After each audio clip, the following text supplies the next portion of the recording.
para que a gente pudesse falar sobre o convite à vigilância vem dessa obra, Convites da Vida, pelo espírito Joana de Ângeles, psicografia de Divaldo Franco. Então, as nossas reflexões se darão de acordo com o capítulo 60 da obra, né? Essa obra, ela é muito interessante, pode ser usada como uma obra de cabeceira, em que a gente utiliza para reflexões dentro do Evangelho do Lar, em nossas meditações diárias, numa meditação prestes à hora de dormir. Qualquer momento é muito relevante e ela dedica o último capítulo para falar do convite à vigilância. E a veneranda instrutora, como é sabido de todos nós, ela sempre calca as suas reflexões na filosofia moral do Cristo, naquilo que é colocado no postulado da codificação kardeciana, e não é diferente aqui nessa obra, e ela começa o capítulo 60, Convite à Vigilância, com um trecho do Evangelho de Marcos. Marcos, capítulo 14, versículo 38. Uma fala de Jesus. Vigiai e orai, para que não entreis em tentação, para não cairdes em tentação, em outras traduções. E para que a gente possa introduzir melhor o tema, eu trouxe aqui a Bíblia de Jerusalém, de tão gasta, a gente nem vê os nomes, o nome na capa, mas acreditem, é a Bíblia de Jerusalém. Vamos dar uma lida, né, nesse trecho do Evangelho de Marcos para entender o contexto em que esse convite à vigilância foi feito pelo próprio Cristo.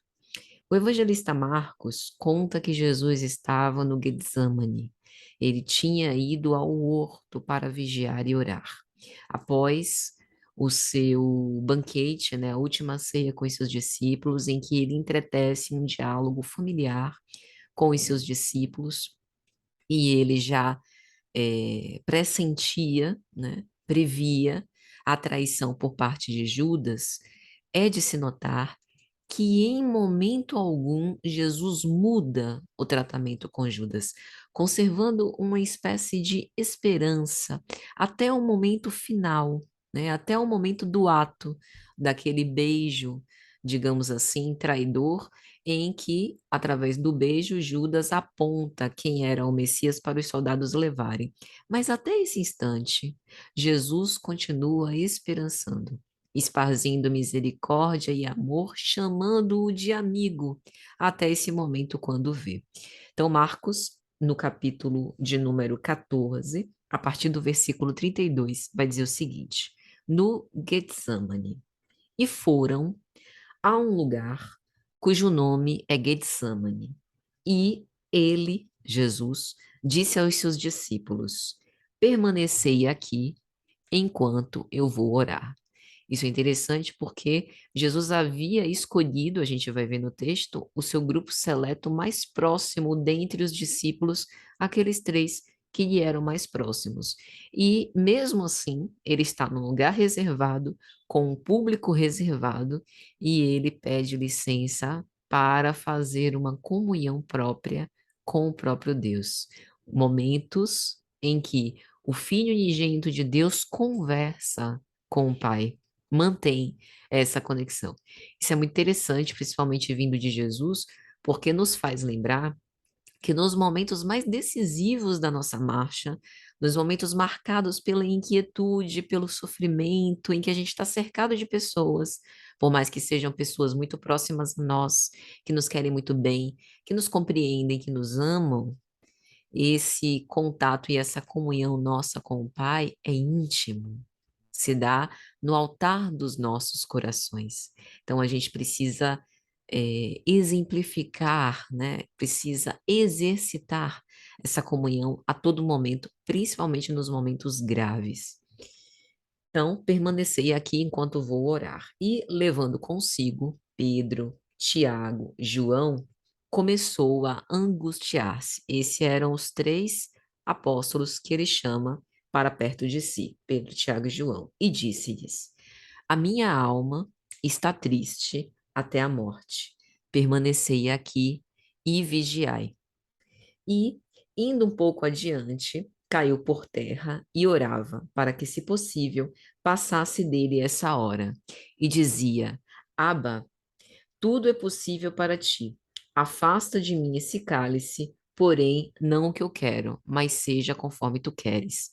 Essa passagem do Cristo dito como angustiado, né, trazendo para próximo do seu coração os discípulos mais amados, para que eles vigiassem e orassem com ele naquele momento em que provavelmente ele sentia as trevas se insinuando, seduzindo, né, se aproximando, enredando o discípulo Judas, né, que como os outros também foi escolhido por ele, né, e que estava prestes a o trair.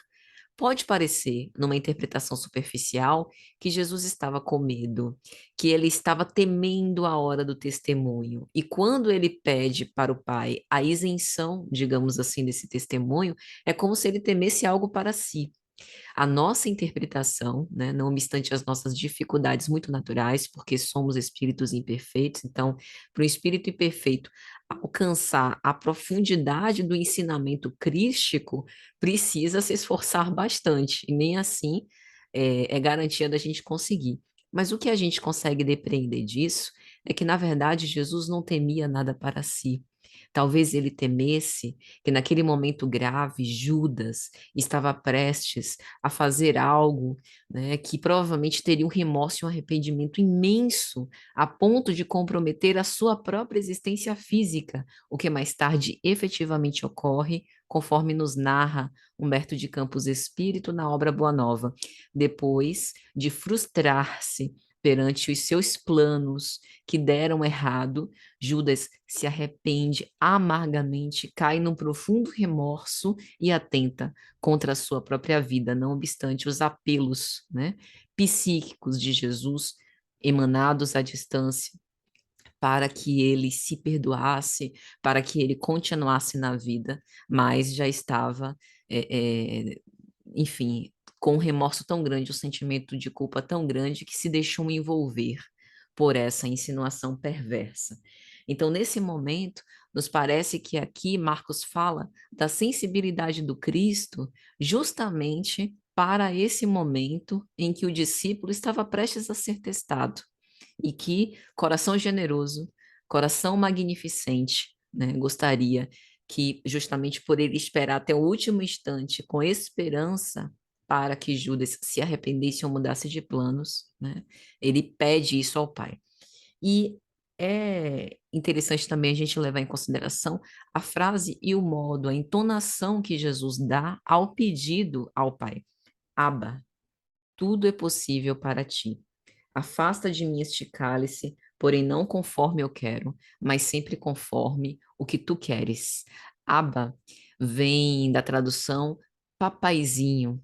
Então aqui demonstra essa intimidade de Jesus com o Pai Celestial e ao mesmo tempo a submissão do Filho, que faz um pedido ao coração generoso do Pai, porém mostra-se obediente e cumpridor da sua palavra, né? Porque nas vezes que a gente tem a expressão filho no Evangelho, filho vem do hebraico shimetsu, que não significa apenas aquele que descende do pai, mas o filho, né, nessa tradução do shimetsu, é aquele que é cumpridor da vontade do pai, é aquele que exerce a vontade do pai como um fiel executor, né, sem colocar os próprios interesses ou as próprias conveniências em primeiro lugar, algo que Jesus exemplifica muitíssimo bem. Então, continuando no texto, Marcos vai dizer: ao voltar, Jesus encontra os discípulos dormindo, Pedro, Tiago e João, e diz a Pedro: Simão, tu dormes? Não foste capaz de vigiar por uma hora? Vigiai e orai, para não entrardes em tentação, pois o espírito está pronto, mas a carne é fraca. Então, daí vem essa menção diretamente expressa que o Cristo faz aos seus discípulos que foram incapazes de vigiar e orar com ele naquele momento tão grave, né, para o apostolado como um todo, que marcaria o início da paixão do Cristo, e também trazendo um sentido simbólico, porque aqui a gente está falando de um sono que não é simplesmente o sono pelo cansaço físico, o sono regulador da saúde psíquica, o sono reparador.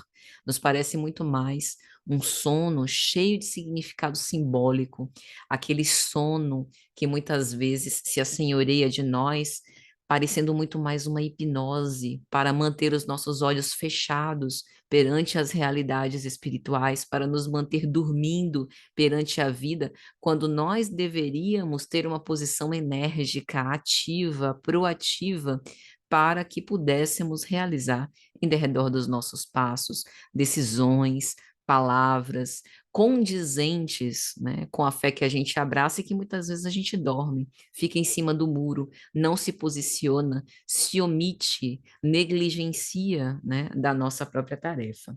Então, este, portanto, é o contexto dessa frase que Joana coloca aqui no início da obra.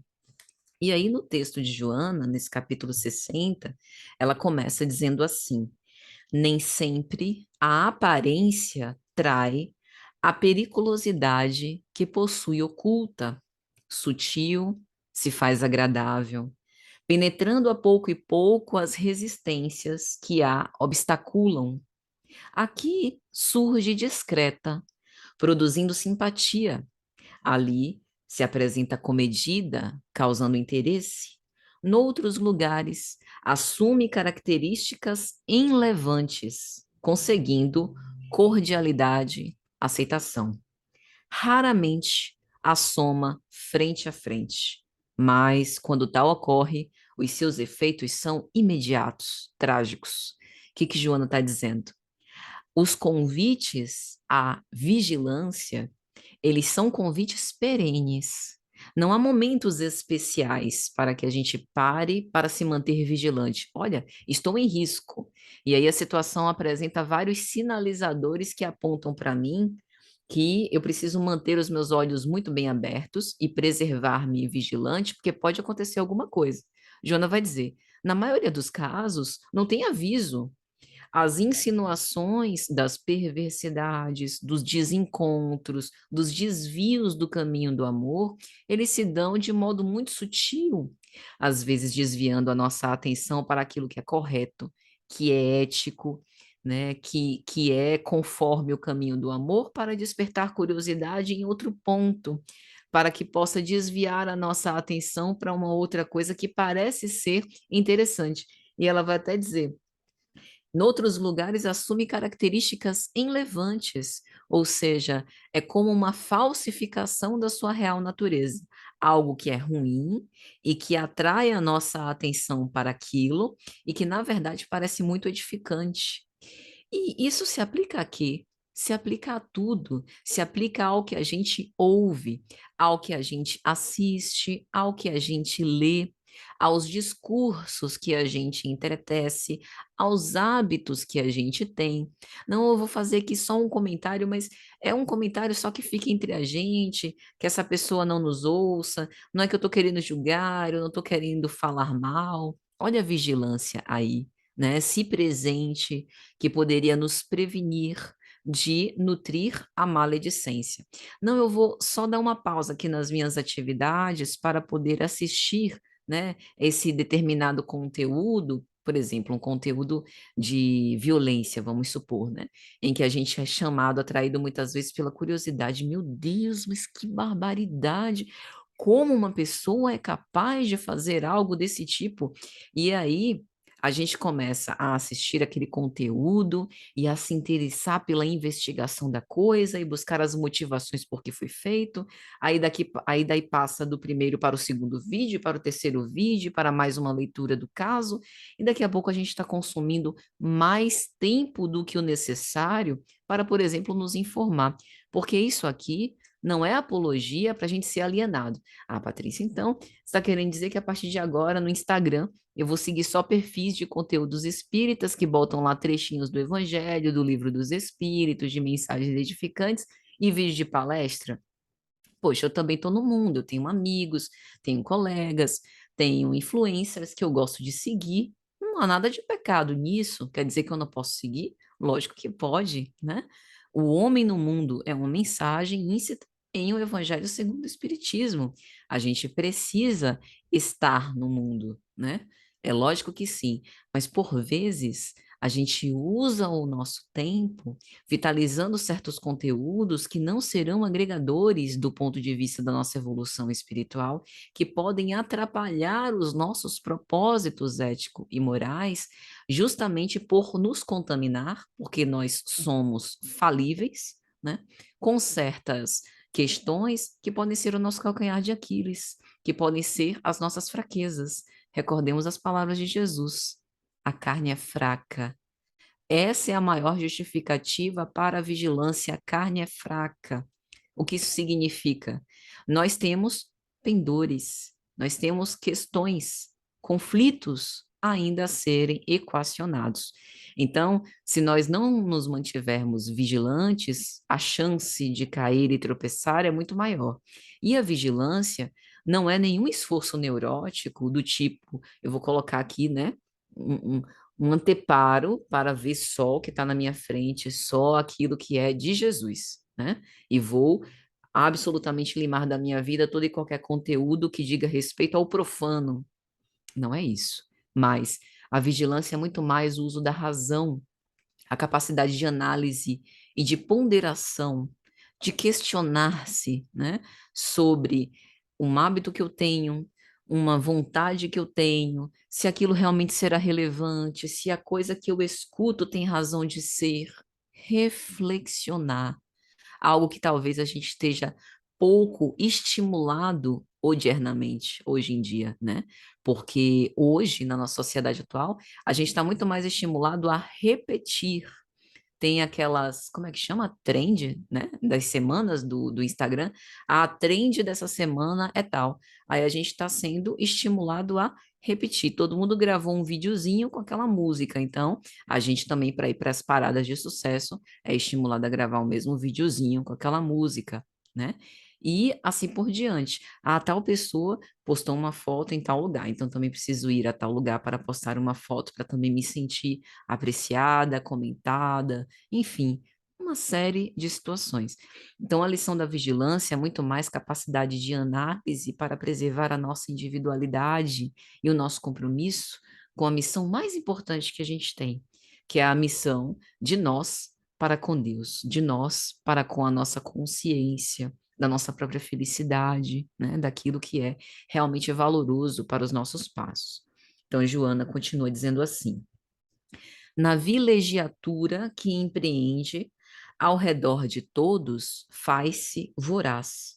No entanto, quando rechaçada ou deixada à margem, reúne forças e retoma caminho, revestindo-se de novo aspecto, a fim de insistir no programa nefando.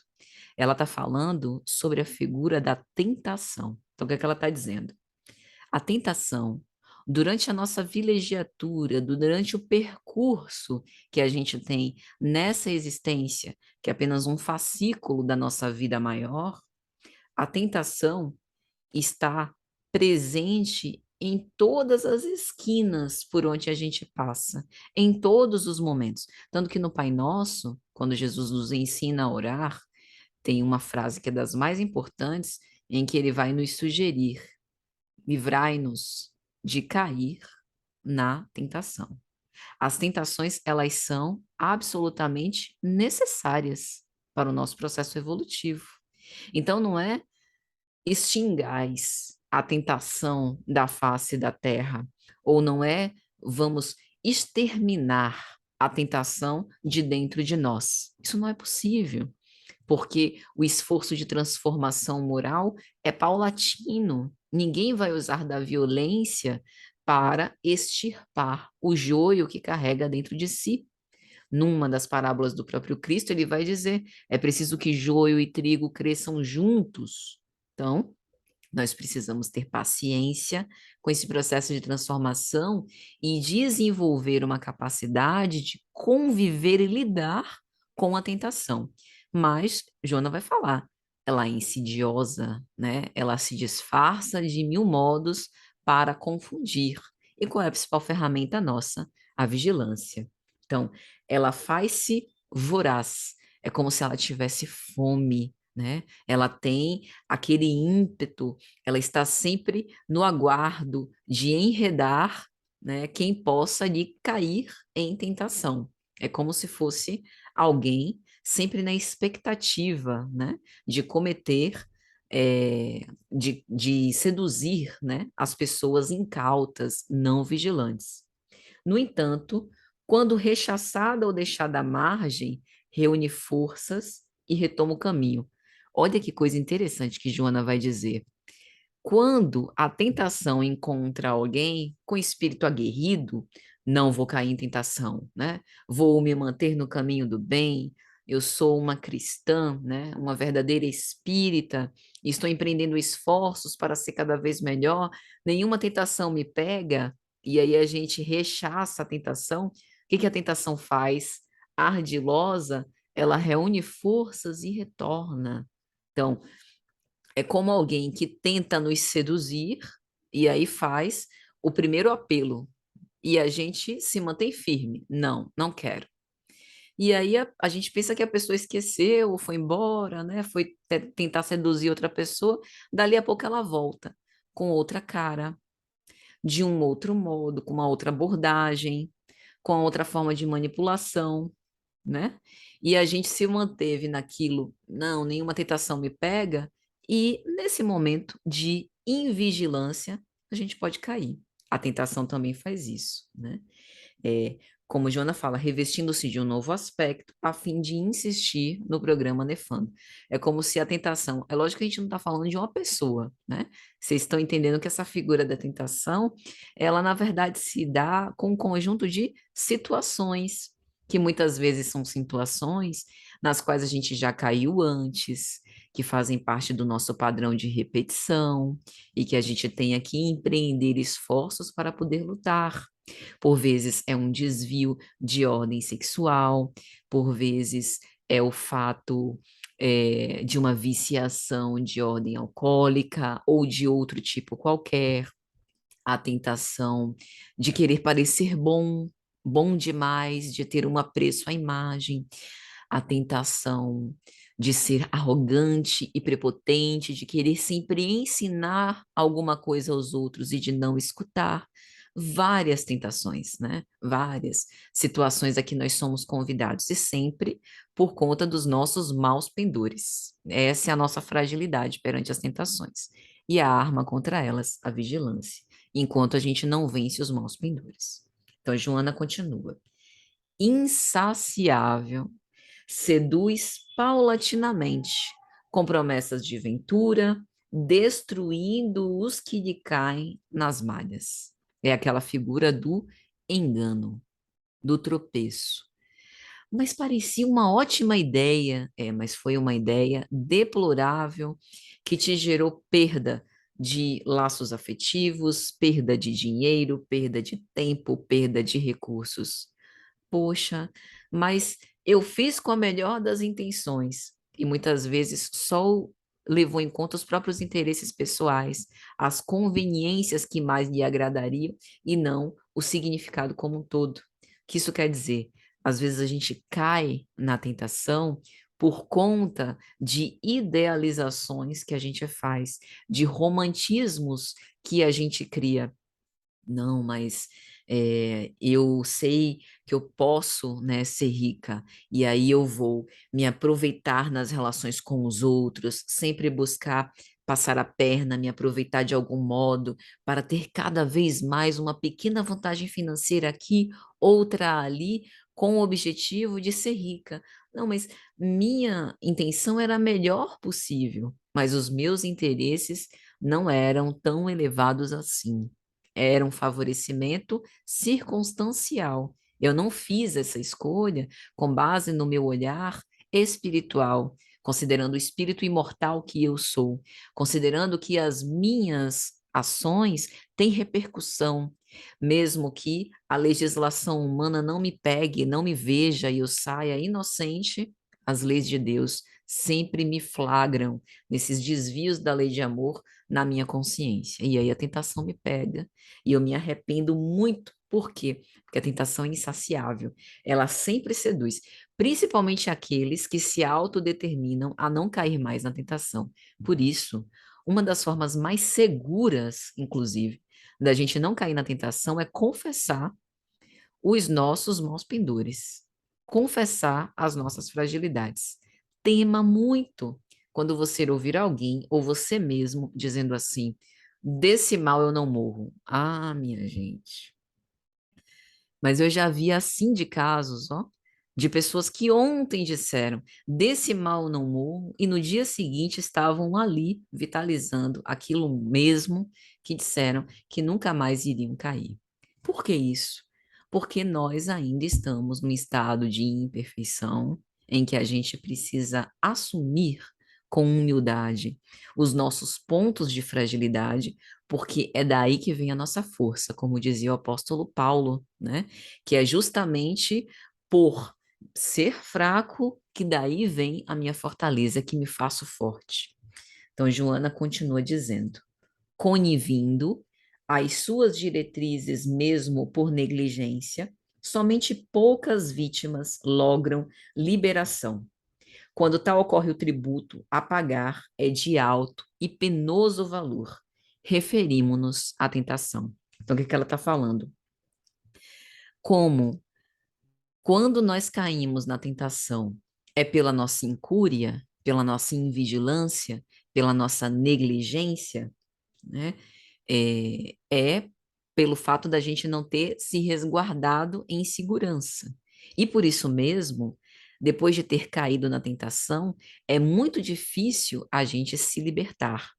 Seja porque nós ficamos absorvidos por um sentimento de culpa tão grande, um remorso tão intenso, que a gente não se crê mais merecedor de uma nova chance, seja porque a gente subestima as nossas próprias capacidades e diz, uma vez que caí em tentação, sou mesmo um pobre diabo e não conseguirei mais, né, ter forças para superar isso, né? Diversas situações. E quando a gente consegue superar, o tributo a pagar é de alto e penoso valor. Quando a gente fala sobre isso, sabe o que me ocorreu agora? Maria Madalena. Olha o penoso valor que Maria Madalena precisou pagar para superar a tentação da riqueza, né? A tentação de se envolver de uma forma sortida, diversificada, variada, com vários parceiros amorosos ao mesmo tempo. A obra Boa Nova, pelo espírito Humberto de Campos, psicografia de Chico Xavier, narra muito bem essa dificuldade, esse tributo que ela teve que pagar. Primeiro, ela procurou o Cristo, falando de um diálogo íntimo sobre a sua vontade de superar esses demônios, né, como ela dizia, que lhe acossavam, que lhe flagiciavam, que lhe atormentavam, porque ela tinha uma sede de amor muito grande e acreditava que com Cristo essa sede poderia ser saciada. E ela estava disposta a pagar os pesados tributos de ordem mais prática, em que ela vira as costas para o luxo, a riqueza, os presentes, a posição social de que ela gozava na época, né? E não quer nada, simplesmente passa a viver uma vida simples, seguindo os preceitos daquele Galileu que ela aprendeu a amar. Ela paga um alto tributo quando, convivendo entre os apóstolos, né, que homens do seu tempo tinham atitudes misóginas em relação a ela, preconceituosas, não acreditam na validade da sua palavra, quando ela, como repórter da ressurreição, diz que viu o Cristo, né? E depois da morte e ressurreição do Cristo, em que ela se torna evangelizadora de leprosos que chegam, que vêm de Dalmanuta, né? Chegando na cidade, ela basicamente precisa lidar com essa situação sozinha, com as próprias forças, sendo estimulada, logicamente, né, pelo alto que a sustenta naquele desafio. Então, o que Jona está falando, ela está falando com propriedade ao dizer, com autoridade, de que quando nós caímos nas tentações, para a gente se livrar, o tributo é muito maior. O que é que ela está querendo dizer com isso? É muito melhor a gente agir na prevenção, portanto, cultivando vigilância. Então, ela também vai falar assim: tóxico, a tentação, envenena facilmente. Ácido, queima e requeima sem parar. Prazer, dilui os sentimentos e anestesia os deveres, dilacerando a responsabilidade, deixando inermes os valores morais que exornam o caráter. Não se lhe dê trégua em momento algum. Olha as qualidades, digamos assim, que Joana atribui à figura da tentação: tóxico que envenena, ácido que queima, prazer que anestesia os deveres. Ou seja, são deturpações dos sentidos mais elevados e sutis que o espírito tem perante os seus desafios durante a sua caminhada na vilegiatura terrestre, durante esse curto período que a gente tem aqui para enfrentar provas e expiações, que a gente tem de enfrentar tentações para poder sublimar os nossos sentimentos e sair daqui pelo menos um pouco melhores, com um aprendizado um pouco melhor do que quando nós chegamos. Então, aquilo que parece bom nesses desvios do caminho reto, que implicam dizer em desvios da ética que nos é esposada na ética que a gente abraçou quando abraçou a filosofia moral de Jesus, definitivamente não vale a pena. Mas, de uma forma simples, do que a gente está falando? A gente está falando de uma vida de santidade, de uma vida de castidade? Não é nada disso. A figura da tentação, ela vem como tentação contrária aos interesses do alto em relação a nós. Ela vem na contramão de tudo aquilo que o Cristo veio nos ensinar. Então, a figura da tentação é o contrário do amor ao próximo como a si mesmo. A figura da tentação é a figura do contrário ao amor aos nossos inimigos. A tentação é o contrário ao perdão, à misericórdia, né?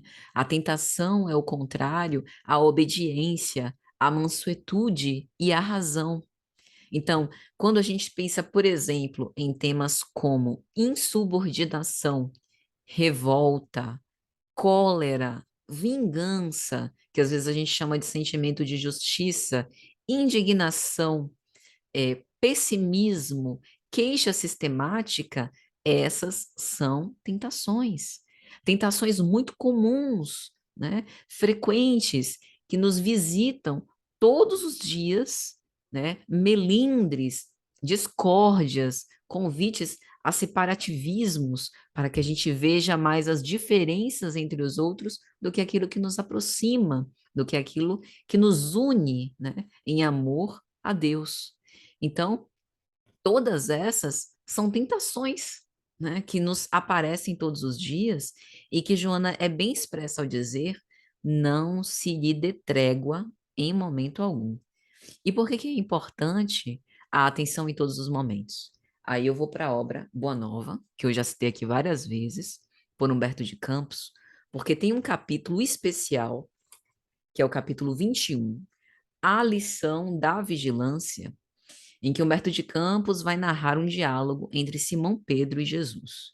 Nesse capítulo, Humberto de Campos vai lembrar daquela passagem em que Jesus pergunta aos seus discípulos o que os homens têm dito com respeito a ele, se teriam os homens compreendido a substância das pregações de Jesus. E as pessoas se dividiam. Uns acreditavam que Jesus era Elias, que havia vindo, né, de novo à vida, que regressara do céu. Outros achavam que era o profeta Jeremias. E aí eles se dividiam.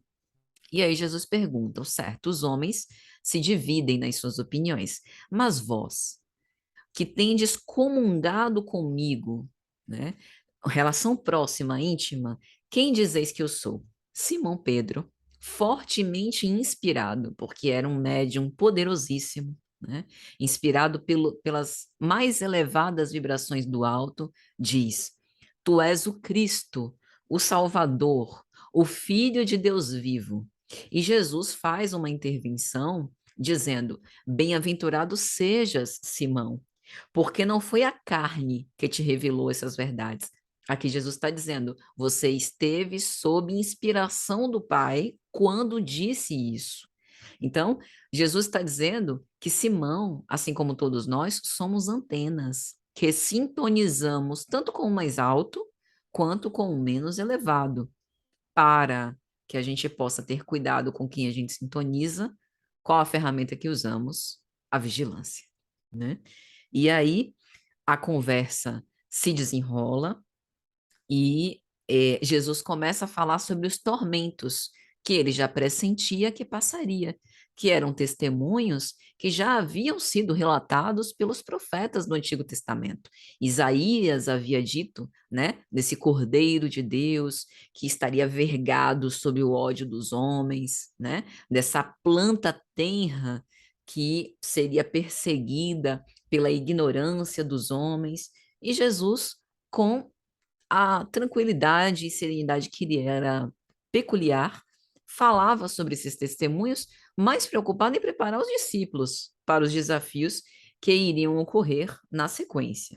E, dentro desse contexto, Pedro, né, Filipe fala alguma coisa e Pedro vai falar o seguinte: olha a observação de Humberto de Campos.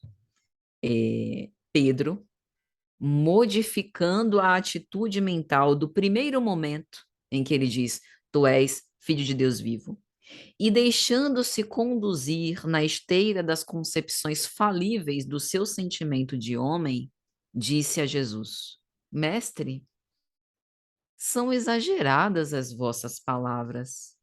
Não podemos acreditar que teríeis de sofrer semelhantes martírios.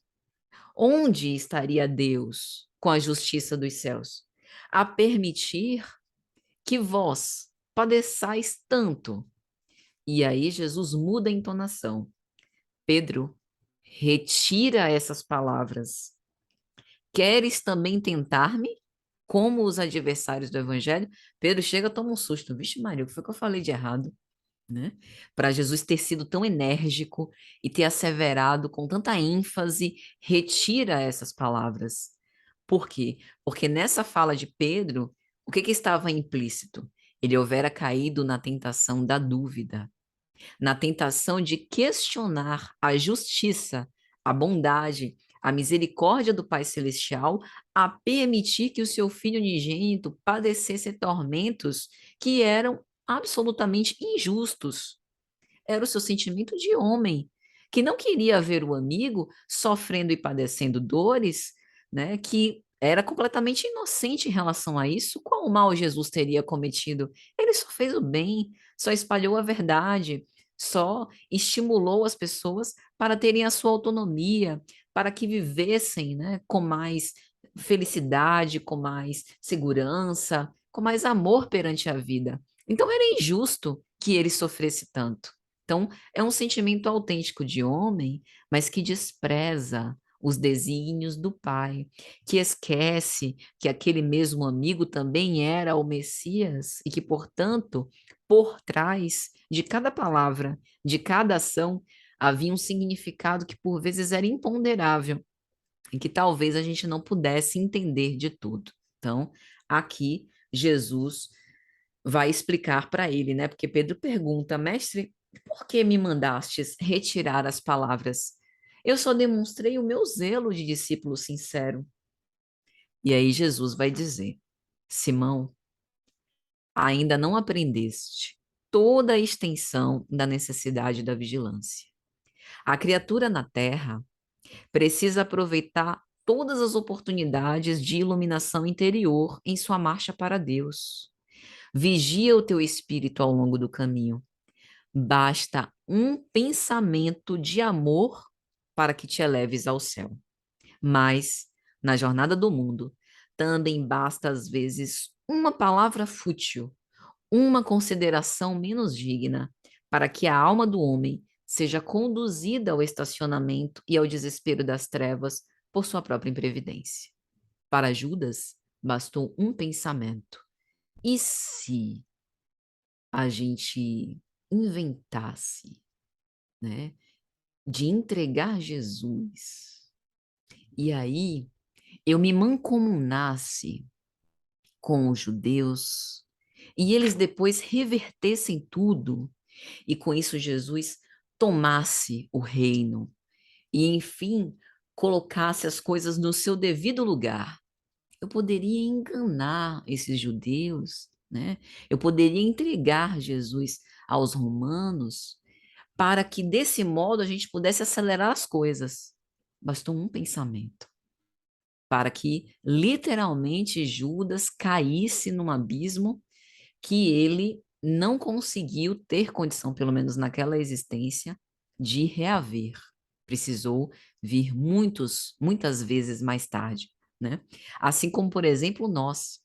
Basta um instante, meus amigos, menos de um minuto, que a gente nutra a cólera no trânsito para promover um assassinato ou atentar contra a nossa própria vida. Basta um minuto de arma nas mãos para que a gente extinga a vida nossa ou de qualquer que seja.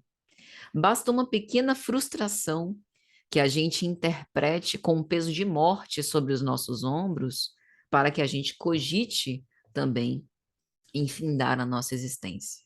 Um minuto de invigilância, que é o mesmo minuto em que a gente também pode designar para uma prece em que a gente eleva os pensamentos a Deus, se conecta com os nossos anjos de guarda, mentores espirituais e pode refazer o nosso ânimo, restabelecer aqueles sentimentos de pacificação interior, o poder de um minuto e o poder da vigilância. Nem todos os pensamentos que nós temos são nossos. Muitos deles são agasalhados, a gente acolhe por insinuação, mas não é porque não são originariamente nossos que a gente não tem responsabilidade sobre eles. Temos responsabilidade por todos os pensamentos que agasalhamos, mesmo que seja rapidinho. Não, mas é rapidinho. Dois altos. Quando eu era criança, tinha brincadeira. Quando a gente queria fazer algo fora das regras do jogo, dava o dois altos, né? Dois altos para tomar, beber água, dois altos para ir no banheiro. Mas na vida não tem dois altos. Na vida não tem um momento. Não, dois altos. Para isso não ser contabilizado para minha consciência cósmica. Tudo é, tudo é, né? E nós somos responsáveis por isso. Isso não deve nos desesperar. É lógico que a gente tem que agir com naturalidade. Deus conhece o nosso estágio evolutivo, sabe exatamente o que esperar de nós.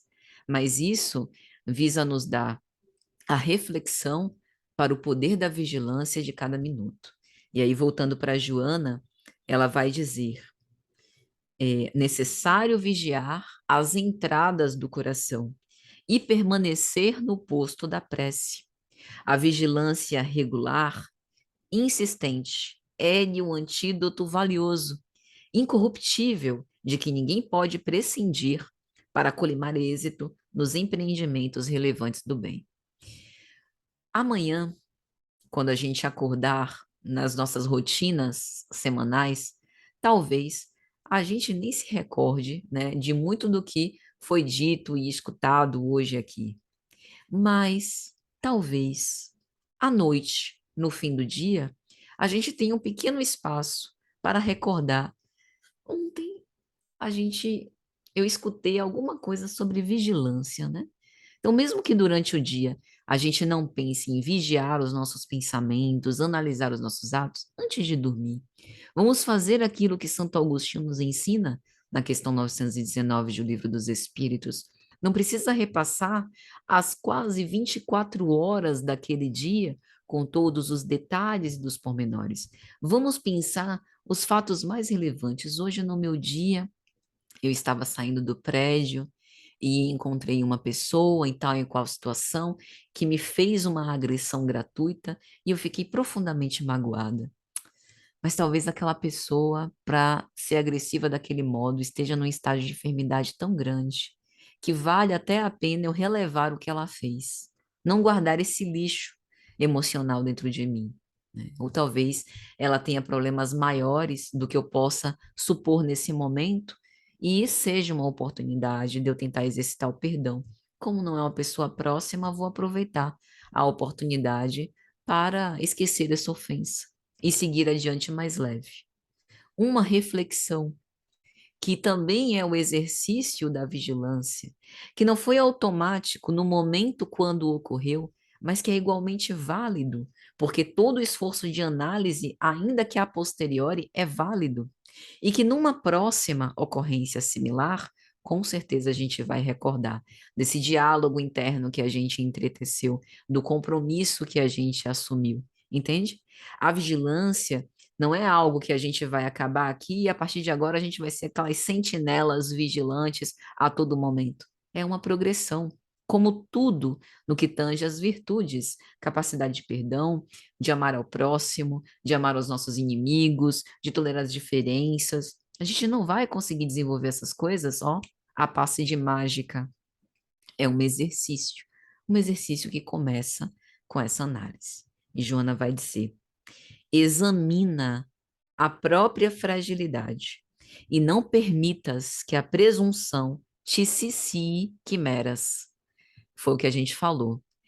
O pior caminho para a gente dar de cara com a tentação e cair nela é dizer: tô tranquila, isso daí não me atinge, tô blindada, ó, tô sucesso, sou infalível. É o caminho mais curto para a gente dar de cara com a tentação. Então, examina a fragilidade, assume para si. Não precisa botar no Facebook, ó, gente, hoje eu me reconheci uma pessoa muito arrogante e vaidosa. É para você.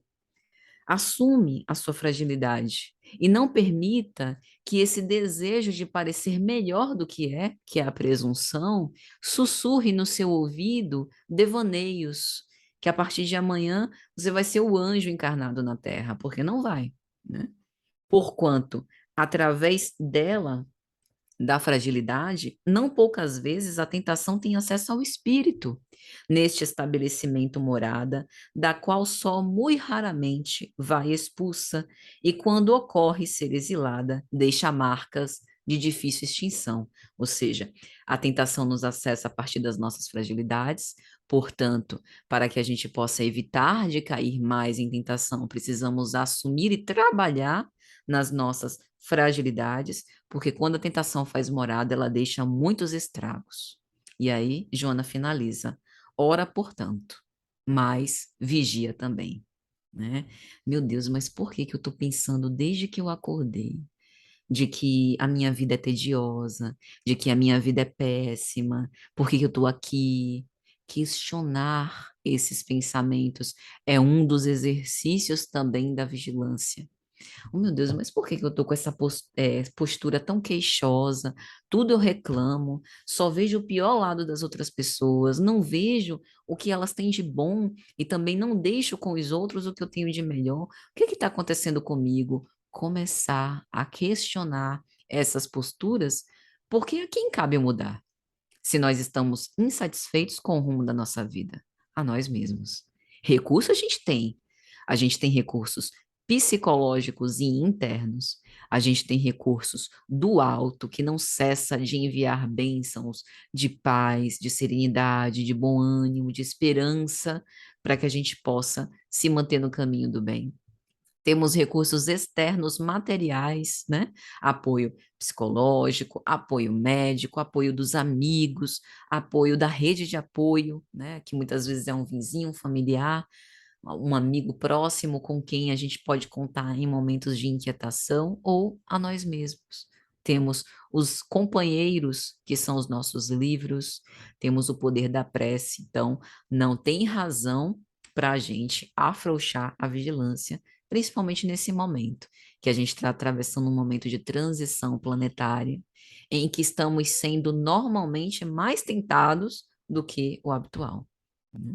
Então, meus amigos, é mais ou menos isso. Mais uma vez, muito obrigada pela atenção e nossos votos de muita paz.